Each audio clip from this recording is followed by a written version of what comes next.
It's a fraud involving a victim who was 83 when we started and will be 88 by the And time. that's why it meant so much to you, because you wanted to that's all you should say about it, I think, because it is. In your own words, though, why is it taking so long?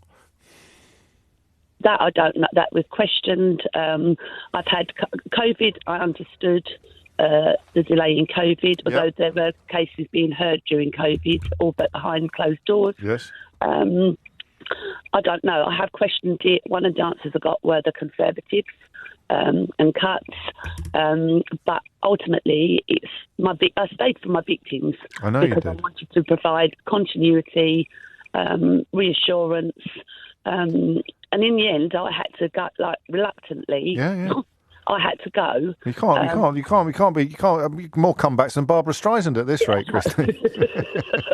but it's failing. And whilst I do understand, the current of the rapid sentencing, etc., I do wonder what victims in general think when this is happening, and they're waiting for 5 years. For what may be an imprisonable offence, the sort of queue for the prison is being jumped by the rioters, which sounds silly until you see it from the victim's point of view. Yes.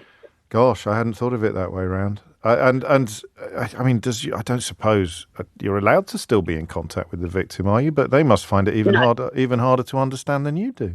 Yes, and it was hard letting them go, if that makes sense. It really truly was. Of course it makes sense. It's and trying to keep, it wasn't just victims, it's witnesses, trying to keep it, because all of them provide the evidence, and trying to keep them on board for that amount of time without people have lives.